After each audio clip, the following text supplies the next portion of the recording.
Good morning. We know viewers across the region have been dealing with the dangerous roads and also this bitter cold. Our team has been here nonstop to help keep you informed. That's right. Let's check in now with the North Carolina Department of Transportation as we navigate this winter storm. We have Tim Haas with us this morning. Thank you for joining us. I know it's been a really busy time for you, but Tim, we've been checking some spots in North Carolina. Haven't seen a whole lot of people on the roads, which is good. But for those that do have to head out, what are your major trouble spots on the roads this morning? Well, the roads are packed with snow and ice. The wind is howling. I mean, there are some gusts that are approaching 40, 45 miles an hour out here. And that's just making travel very, very treacherous.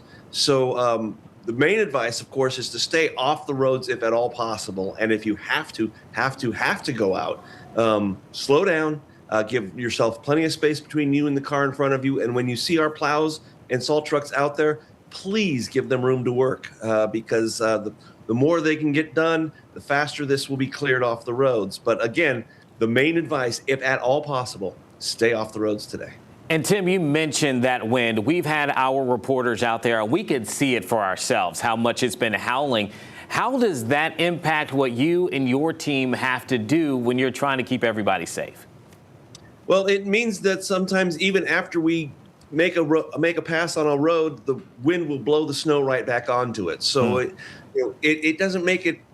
It makes it more difficult in that one pass isn't going to clear a road as it might be if there were no winds at all. Now, Tim, you know, it seems like with these back-to-back storms, there were very different preparation plans from last weekend's winter storm to this one, right? They were two very different forecasts for sure. Can you talk a little bit about what you all did to get ahead of this storm and what's been very effective now that we're kind of coming out on the other side of things? Yes, well, we did the brining operations Thursday and some of Friday. And actually, what was good in this storm is that we did not get the rain before we got the snow. Sometimes rain will dampen how much that brine is effective. This time, it went straight to snow, and our bridges actually stayed pretty well through early evening yesterday evening. So the brine worked, but now we're getting to the point where there's just too much snow and too much ice, and we just need to clear it now. Now, Tim, we've been talking about the wind. We talked about the snow. I want to talk about NC-12 right now. I just saw you all's 8 a.m. update that parts of it remain closed. Now, that is a different issue, right? Because we're also dealing with that overwash. Yeah. Tell us a little bit about that, what you all are doing and what you want drivers and people in the area to know about NC-12. Okay, well, when we originally closed it last night, it was mostly because of visibility issues. We had snow, we had sand, we had wind blowing across. There was no visibility. This morning with the high tide, we got ocean overwash in several locations. The Pea Island Visitor Center, over at Buxton, a lot of places where the tide just pushed the ocean water onto the road. So that has complicated things, of course. We do have crews out there, but NC-12 will remain closed today between Oregon Inlet and Rodanthe and also on the north end of Ocracoke Island.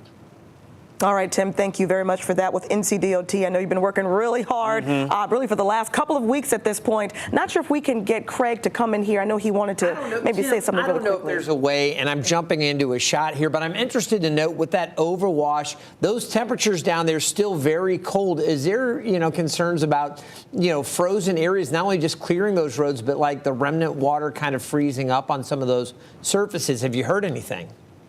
The good thing is it's ocean water, so it's salt water, so it doesn't freeze. It doesn't freeze as quickly as plain water would.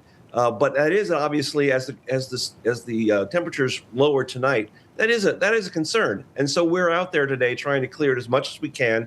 We of course have another high tide later this evening that we will have to deal with. But yeah, again, even where the parts of NC-12 that are open, still stay off the roads. I can't say it enough. All right, Tim Haas with NCDOT. We appreciate you, man. Be safe and thank you for all that you're doing.